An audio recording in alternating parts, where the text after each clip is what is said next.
ఎప్పుడైనా సికింద్రాబాద్ నుంచి ఏ పార్టీ గెలుస్తుందో ఆ పార్టీ అధికారంలోకి వచ్చిన చరిత్ర ఈ సికింద్రాబాద్కు ఉన్నది. అందుకే ఆ నమ్మకంతో ఆ విశ్వాసంతో మాంకాలమ్మ ఆశీర్వాదంతో ఖచ్చితంగా సికింద్రాబాద్లో కాంగ్రెస్ పార్టీ గెలవబోతుంది. కేంద్రంలో మన ప్రభుత్వం రాబోతుంది. దానం నాగేందర్ కేంద్ర ప్రభుత్వంలో అత్యంత కీలకమైన భూమిక పోషించబోతున్నాడు. నాది బాధ్యత, సికింద్రాబాద్ నుంచి గెలిపించే బాధ్యత మీది, ఢిల్లీలో పెద్ద బాధ్యత ఇప్పించే బాధ్యత నాది అని చెప్పి నేను ఈ సందర్భంగా తెలియజేస్తున్నా. మిత్రులారా, ఆనాడు దత్తాత్రేయ గారు గెలిచిన మంత్రి అయినరు, ఈనాడు కిషన్ రెడ్డి గారు గెలిచిన మంత్రి అయినరు. నేను అడుగుతున్నా, భారతీయ జనతా పార్టీ గెలిచినప్పుడు మంత్రి అయితే ఈ హైదరాబాద్ నగరానికి ఈ సికింద్రాబాద్ నగరానికి తెచ్చింది ఏంది అని నేను అడుగుతున్నా. 2021లో వరదలు వస్తే ఈ ప్రాంతం అంతా మూసి లోతట్టు ప్రాంతం మునిగిపోతే ఏ కుటుంబాలు కూడా లక్షలాది కుటుంబాలు నిరాశ్రయులు అయిపోయి ఇండ్లు మునిగిపోతే కిషన్ రెడ్డి గారు చిల్లి గవ్వ కూడా తీసుకురాలి. ఆనాడు హోంశాఖ మంత్రిగా డిజాస్టర్ మేనేజ్మెంట్ ఆయన చేతిలో ఉన్న సికింద్రాబాద్కు చిల్లి గవ్వ దేలే. ఈ 5 ఏళ్ళు మంత్రిగా ఈ నగరానికి అనుమతులు దేలే, ఈ నగరానికి పెట్టుబడులు దేలే. ఈ నగరానికి వస్తున్న పెట్టుబడులను నరేంద్ర మోడీ బెదిరించి గుజరాత్కు తీసుకెళ్తుంటే అడ్డుకునే ప్రయత్నం కూడా కిషన్ రెడ్డి చెయ్యలే. అందుకే మిత్రులారా, ఇవాళ ఆలోచన చేయండి. ఈ జంట నగరాలలో మెట్రో రైలు ఉందంటే ఆనాడు రాజశేఖర రెడ్డి గారు ఉన్నప్పుడు జైపాల్ రెడ్డి గారు కేంద్ర మంత్రిగా మెట్రో రైలు ఇస్తే ఇవాళ ఈ నగరంలో మెట్రో రైలు ఉన్నది. ఇవాళ మా ఆడబిడ్డలు ఉన్నారు. ఒకప్పుడు ఈ నగరంలో తాగడానికి నీళ్లు లేకపోతే పెద్దలు పి జనార్దన్ రెడ్డి గారు, దానం నాగేందర్ గారు, అంజన్ కుమార్ యాదవ్ గారు సెక్రటేరియట్ ముందల ఎప్పుడు కాలికుండల ప్రదర్శన చేసి కొట్లాడి కృష్ణానది జలాలను హైదరాబాద్కి తేవడమే కాదు, గోదావరి జలాలను కూడా హైదరాబాద్ నగరానికి నీళ్లు తీసుకొచ్చి ఈ దాహార్తిని తీర్చింది కాంగ్రెస్ పార్టీ. ఇదే కాదు, ఔటర్ రింగ్ రోడ్ కావచ్చు, అంతర్జాతీయ ఎయిర్పోర్ట్ కావచ్చు, ఐటీ కంపెనీలు కావచ్చు, ఫార్మా కంపెనీలు కావచ్చు, ఓల్డ్ సిటీలో కర్ఫ్యూను తరిమి ప్రశాంతత తీసుకొచ్చి హిందూ ముస్లింలు బాయ్ బాయ్ అని చెప్పి పీర్ల పండుగల మనం గణేష్ పండుగల వాళ్ళు పాల్గొనేటట్టు మత సామరస్యాన్ని పెంచి పోషించింది, మత సామరస్యాన్ని కాపాడింది కాంగ్రెస్ పార్టీ. అందుకే మా మైనారిటీ సోదరుల ఆశీర్వాదంతో ఆనాడు ఆసిఫ్ నగర్ లో గెలిచిన మా దానం నాగేందర్ ఇయాలటి వరకు గెలుస్తున్నాడంటే క్రిస్టియన్ మైనారిటీ, ముస్లిం మైనారిటీ, హిందువులు, సిక్కులు వాళ్ళ కుటుంబ సభ్యుడిగా దానం నాగేందర్ను చూసిండ్రు కాబట్టి ఆటుపోట్లను ఎదుర్కొని గెలిచి నిలబడ్డాడు దానం నాగేందర్. పేద ప్రజలకు బస్తీలలో అండగా నిలబడి ఇవాళ నేను మొత్తం చూసిన ఎవరన్నా బెంచ్ కార్లలో వచ్చిన వాళ్ళు ఉన్నారేమో అని. బెంచ్ కార్లు ఉన్న మా మార్వాడి సోదరులు గుజరాతీలు బయటకు వచ్చి ఆశీర్వదించిండ్రు. కానీ మా బస్తీలలో ఉండే పేదోళ్ళు ఎర్ర టెండను లెక్క చేయకుండా వేలాది మంది ఇవాళ ఈ పాదయాత్రల కిందల కాళ్ళు కాలుతున్నాయి, పైన ఎండకు మాడ కాలుతుంది. అయినా మా ఆడబిడ్డలు ఇవాళ దానం నాగేందర్ వెనకాల నడిచిండ్రు. అందుకే మిత్రులారా ఇవాళ మీ ర్యాలీ చూసిన తర్వాత, మా వేదిక మీద ఉన్న నాయకుల అండ చూసిన తర్వాత 100% ఈ సికింద్రాబాద్ పార్లమెంట్ మీద, ఈ గడ్డ మీద కాంగ్రెస్ పార్టీ జెండా ఎగరబోతుంది. దేశంలో కాంగ్రెస్ అధికారంలోకి రాబోతుంది. ఇక పద్మరావు అన్న ఈయనే ఉంటాడు, పక్కనే ఉంటాడు. అన్న మంచోడే, కానీ వాళ్ళ గురువే ఉన్నాడు కదా, ఇక ఆ పిట్టల ద్వారా నమ్ముకుంటే పద్మన్న బాగుపడ్డట్టే. అందుకే పచ్చనకే ఓటేసినా పచ్చనకు రాదది, ఓటు చీలిపోతే కిషన్ రెడ్డికి లాభం అవుతుంది. పచ్చన్నని గెలిపియనికే కాదు, పరిపతున్న పచ్చన్న ఇజ్జత్ ఇయనికే కేసీఆర్ ఎన్నికల్లో పోటీ పెట్టిండు. ఎక్కడున్నాడో తెలియదు. ఇవాళ కేసీఆర్ మద్దతు ఉందో కూడా లేదో తెలియదు. మొన్న నామినేషన్ వేసి నేను చూసిన, అరే పద్మారావు గారు కూడా ఈ పీజేఆర్ లాకనో దానం లాకనో ప్రజలలో ఉండేటోడు ఎంతమంది వచ్చిరో చూద్దామని పట్టుమని నలుగురు కూడా రాలే. అయ్యను ఫామ్ హౌస్లో వండిండు, కొడుకేమో జూబ్లీహిల్స్ గెస్ట్ హౌస్లో వండిండు. పద్మారావు నామినేషన్కి ఎందుకు రాలే అని నేను అడుగుతున్నా. దీన్ని బట్టే ఈ సీటును బీజేపీకి తాకట్టు పెట్టింది బీఆర్ఎస్. పద్మారావు నువ్వు నామినేషన్ వేపించి పద్మారావుకి ఎన్నికల్లో సహకరించకుండా పద్మారావును ఓడించడం ద్వారా కిషన్ రెడ్డిని గెలిపించాలని బిడ్డ బెయిల్ కోసం మీ సికింద్రాబాద్ సీటును కేసీఆర్ తాకట్టు పెట్టిండు. అందుకే మా బస్తీలలో ఉండే సోదరులకు, మా ఆడబిడ్డలకు ఒక మాట చెప్పదలుచుకున్నా.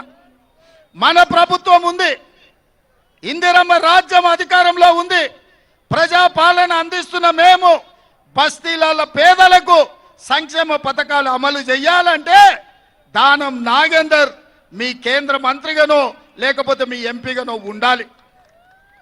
ఇవాళ మీ బస్తీలలో మీ కష్టాలు అడగాలన్నా, మీ కష్టాలు తీరవాలన్నా, మీకు మీ ఇంటికి 200 యూనిట్లు ఉచిత కరెంటు ఇవ్వాలన్నా, 500 రూపాయలకే మీకు సిలిండర్ ఇవ్వాలన్నా, ఇందిరమ్మ ఇండ్లు లేని పేదలకు రావాలన్నా, ఆర్టీసీ బస్సుల్లో మా ఆడబిడ్డలు ఉచితంగా హైదరాబాదే కాదు తెలంగాణ రాష్ట్రం నలుమూలల అమ్మగారింటికి పోయినా అత్తగారింటికి పోయినా గుట్టకు పోయి దైవ దర్శనం చేసుకోవాలన్నా, ఆర్టీసీలో ఉచిత ప్రయాణం మా ఆడబిడ్డలకు ఉండాలంటే ఇవాళ కాంగ్రెస్ పార్టీ గెలవాలి.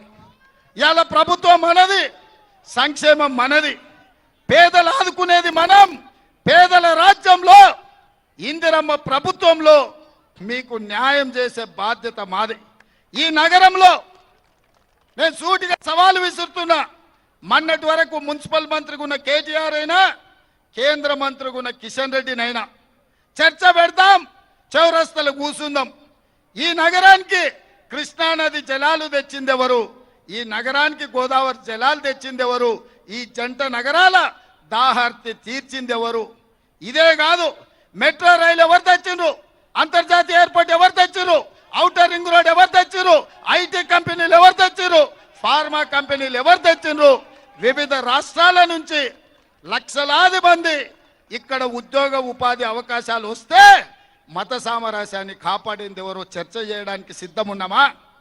ఇవాళ కంటోన్మెంట్ ప్రాంతంలో స్కైవేస్ కోసం ఆర్మీ జగా ఇవ్వకపోతే నేను ముఖ్యమంత్రి అయిన వెంబడే ఢిల్లీకి పోయి ఇవాళ రాజీవ్ రహదారికి సంబంధించి 2 స్కైవేల కోసం 194 ఎకరాలు కేంద్ర ప్రభుత్వాన్ని ఒప్పించి ఇవాళ నేను తీసుకొచ్చిన. అందుకే మిత్రులారా, ఈ నగరం అభివృద్ధి చెందాలి, ఈ నగరం విశ్వనగరం కావాలి, ఈ నగరం ప్రతి వాడికి నీడనివ్వాలి, ప్రతి పేదవాడికి అండగా నిలబడాలి అంటే కాంగ్రెస్ పార్టీ గెలవాలి. చివరగా నేను ఒక్క మాట చెప్పదలుచుకున్నా. రావురా నాయన, వచ్చే నెల 13 వరకు ఈ ఉత్సాహం ఉండాలి. జర్ర ఓపిక పట్టు, ఎండ సొడ కొడుతుంది జర్ర. ఇవాళ నా మాట ఒక్కటే, ఈ సికింద్రాబాద్ పార్లమెంటు నియోజకవర్గంలో టిఆర్ఎస్కు ఓటేస్తే మూసి మురిక్కాల్వలు వేసినట్టే. ఇవాళ బీజేపీని ఓడగొట్టాలి అనంటే దానం నాగేందర్కు ఓటెయ్యాలి. హైదరాబాదు నగరం అభివృద్ధి చెందాలి అనంటే దానం గెలవాలి. బస్తీల పేదోళ్లకు సంక్షేమ పథకం చేరాలి అంటే దానం నాగేందర్ గెలవాలి. రాష్ట్ర ముఖ్యమంత్రిగా ఈ నగరానికి అన్ని చేయడానికి నేను సిద్ధంగా ఉన్నా.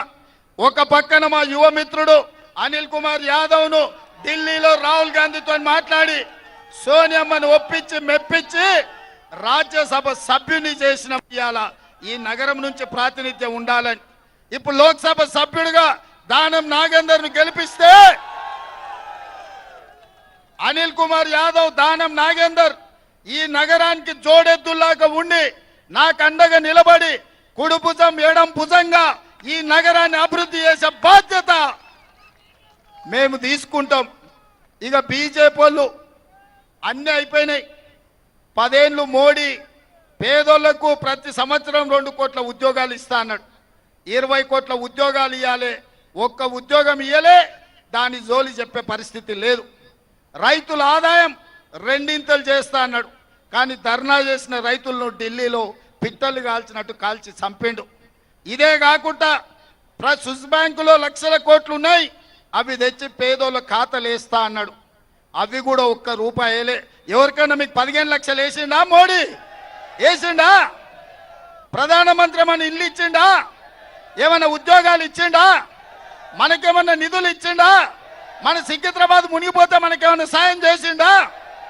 మన తెలంగాణ ఏర్పడితే కూడా ఓర్వలేక తలుపులు మూసి సోనియమ్మ తెలంగాణ ఎట్లిస్తుంది, తల్లిని చంపి బిడ్డని ఎట్లా బతికిస్తారని తెలంగాణను కూడా మోడీ అవమానించిండు. ఇవన్నీ తెలిసి తెలంగాణ సమాజం ఇవాళ మోడీని తిరస్కరిస్తుంటే, నిన్న మన మోడీ గారు దేవుడి సెంటిమెంట్ జేబులోకి వెళ్ళి బయట తీసిండు. హిందువుల ఆస్తులు గుంచుకొని ముస్లింలకు వంచి పెడతారు అంటున్నారు. నేను ఈ వేదిక మీద నుంచి ఒక మాట అడగదలుచుకున్నా. తండ్రి ఆస్తి కొడుకుకి ఇవ్వాలంటేనే విరాసత్ చేయాలి. అంజన్ కుమార్ యాదవ్ ఉన్నదేమన్నా అనిల్కి ఇవ్వాలంటే కూడా విరాసత్ చేయాలి. అన్నది తమ్మునికి వంచాలంటే పంచినాక సబ్ రిజిస్ట్రార్లో పోయి రిజిస్ట్రేషన్ చేయాలి. ఒక రాష్ట్రం ఇంకోరు గుంజుకొని పంచే పరిస్థితి ఉంటుందా? రాజ్యాంగం మీద ఒట్టేసిన ప్రధానమంత్రి ఇంత పచ్చే అబద్ధాలు మాట్లాడితే మంచిదా? మిత్రులారా, మీరు ఒక్కసారి ఆలోచన చేయండి. మనమందరం శ్రీరామనవమి చేయలేదా? నిన్న హనుమాన్ జయంతి చేయలేదా? మనం రోజు గుడికి పోతే మొక్తలేమా? మా ముస్లిం సోదరులు మక్కా మసీదులో నమాజ్ చేస్తలేరా? మా క్రిస్టియన్ సోదరులు మెదక్ పోయి చర్చిలో ప్రార్థనలు చేస్తలేరా? మా సిక్కు సోదరులు అమృత్సర్ పోయి గోల్డెన్ టెంపుల్లో పాల్గొంటలేరా? ఎవరి నమ్మకం ఎవరి విశ్వాసం వాళ్ళది. కానీ ప్రధానమంత్రి ఈ రకంగా మాట్లాడు మంచిదా అని నేను అడుగుతున్నా. అందుకే మిత్రులారా, దేవుడు గుడిలో ఉండాలి, భక్తి గుండెల్లో ఉండాలి. దేవుడు చెప్పండి, దేవుడు ఏడుండాలి? దేవుడు గుడిలో ఉండాలి, భక్తి గుండెల్లో ఉండాలి. నరేంద్ర మోడీ దేవుడిని బజార్లకు తెచ్చి గోడల మీద రాసి పోలింగ్ బూత్ లో డబ్బాల ఓట్లు వేయించుకోవాలని చూస్తుండు. ఆ మాయలు ఎవరు పడకండి. ఎన్నో ఏండ్ల నుంచి, వందల సంవత్సరాల నుంచి, నిజాం సర్కార్ నుంచి ఈ ప్రాంతంలో మత సామరస్యం ఉంది. హైదరాబాదు నగరం అభివృద్ధి చెందాలంటే మత సామరస్యం కాపాడాలి. బీజేపీలు మత చిచ్చు పెట్టి ఎన్నికల్లో నెగ్గాలన్న ఆలోచన చేస్తున్నారు. బీజేపీని ఓడగొట్టడం ద్వారా సెక్యులర్ ప్రభుత్వాన్ని తెలంగాణ రాష్ట్రంలో తెచ్చుకోవాలి, తెలంగాణ రాష్ట్రాన్ని అభివృద్ధి చెయ్యాలి. నేను మరి మిమ్మల్ని అందరిని అడుగుతున్నా, ఎండకింతసేపు ఉన్నారు, దానం నాగేందర్ను ఎంత మెజార్టీతో గెలిపిస్తారు? లక్షనా? లక్షనా? లక్షనా? లక్షనా? లక్షనా? లక్షనా? లక్షనా? లక్షనా? లక్షనా? లక్షనా? లక్ష ఖాయం కదా? లక్ష ఖాయం కదా? లక్ష ఖాయం కదా? జై కాంగ్రెస్! ఢిల్లీకి వినిపించాలి, జై కాంగ్రెస్! జై జై కాంగ్రెస్! హస్తం గుర్తుకే, హస్తం గుర్తుకే. ధన్యవాదాలు సోదరులారా. मैं मुबारकबाद दे रहा हूँ दानव नागेंद्र भाई को, क्योंकि जीत कायम हो गए। इस बार दानव नागेंद्र सिकंदराबाद शहर का शहंशाह बनाएगा। दिल्ली में आगे आपका आवाज बनेगा दानव नागेंद्र। ప్రైవేట్ కమాండాలని చూస్తున్నాడు. మనం కట్టిన రైల్వే లైన్లు నరేంద్ర మోడీ అదాని అంబాల కన్నా చూస్తున్నాడు. అందుకే రైల్వే ఉద్యోగులకు కూడా ప్రత్యేకంగా విజ్ఞప్తి చేస్తున్నా, కాంగ్రెస్ పార్టీకి అండగా నిలబడండి అని తెలియజేస్తూ మీ అందరి దగ్గర సెలవు తీసుకుంటున్నాను. జై కాంగ్రెస్! జై